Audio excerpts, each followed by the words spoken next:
Gaudy true channel में आप सबका स्वागत है।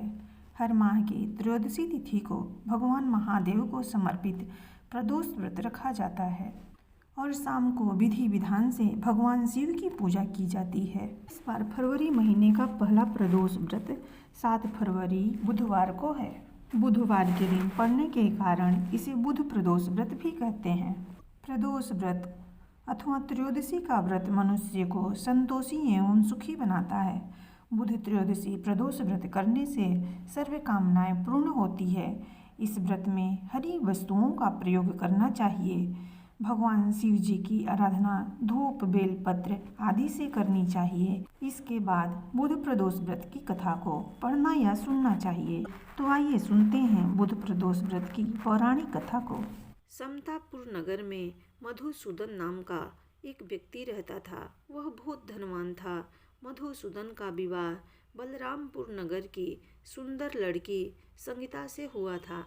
एक बार मधुसूदन अपनी पत्नी को लेने बुधवार के दिन बलरामपुर गया। मधुसूदन ने पत्नी के माता पिता से संगीता को विदा कराने के लिए कहा। माता पिता बोले, बेटा आज बुधवार है, बुधवार को किसी भी शुभ कार्य के लिए यात्रा नहीं करते। लेकिन मधुसूदन नहीं माना। उसने ऐसी शुभ अशुभ की बातों को न मानने की बात कही। दोनों ने बैलगाड़ी से यात्रा आरंभ की। 2 कोस की यात्रा के बाद उसकी गाड़ी का एक पहिया टूट गया। वहां से दोनों ने पैदल की यात्रा शुरू की।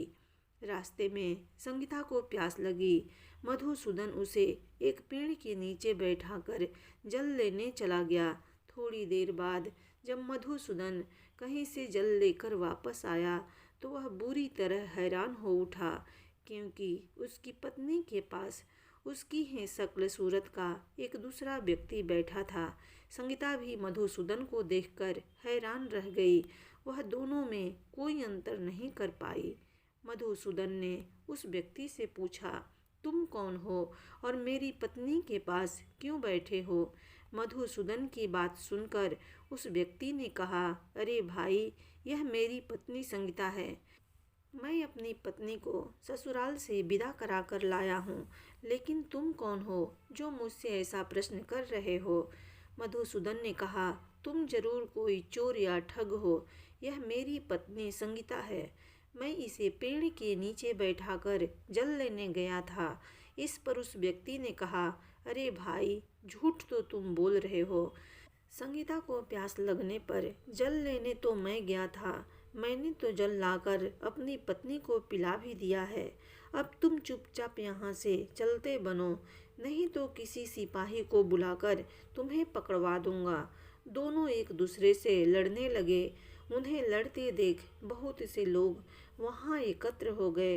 नगर के कुछ सिपाही भी वहाँ पर आ गए। सिपाही उन दोनों को पकड़कर राजा के पास ले गए। सारी कहानी सुनकर राजा भी कोई निर्णय नहीं कर पाया। संगीता भी उन दोनों में से अपने वास्तविक पति को नहीं पहचान पा रही थी। राजा ने दोनों को कारागार में डाल देने के लिए कहा। राजा के फैसले पर असली मधुसूदन भयभीत हो उठा। तभी आकाशवाणी हुई, मधुसूदन, तूने संगीता के माता पिता की बात नहीं मानी और बुधवार के दिन अपने ससुराल से प्रस्थान किया। यह सब भगवान बुधदेव के प्रकोप से हो रहा है। मधुसूदन ने भगवान बुधदेव से प्रार्थना की कि हे भगवान बुधदेव, मुझे क्षमा कीजिए। मुझसे बहुत बड़ी गलती हुई। भविष्य में अब कभी बुधवार के दिन यात्रा नहीं करूँगा और सदैव बुधवार को आपका व्रत किया करूँगा। मधुसूदन के प्रार्थना करने से भगवान बुधदेव ने उसे क्षमा कर दिया। तभी दूसरा व्यक्ति राजा के सामने से गायब हो गया। राजा और दूसरे लोग इस चमत्कार को देख हैरान हो गए। भगवान बुधदेव की इस अनुकंपा से राजा ने मधुसूदन और उसकी पत्नी को सम्मानपूर्वक विदा किया। कुछ दूर चलने पर रास्ते में उन्हें बैलगाड़ी मिल गई। बैलगाड़ी का टूटा हुआ पहिया भी जुड़ा हुआ था। दोनों उसमें बैठकर समतापुर की ओर चल दिए। मधुसूदन और उसकी पत्नी संगीता दोनों बुधवार को व्रत करते हुए आनंद पूर्वक जीवन यापन करने लगे।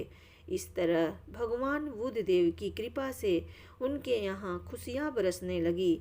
इस तरह जो स्त्री पुरुष विधिवत बुधवार का व्रत करके व्रत कथा सुनते हैं, भगवान बुद्ध देव उनके सभी कष्ट दूर करते हैं।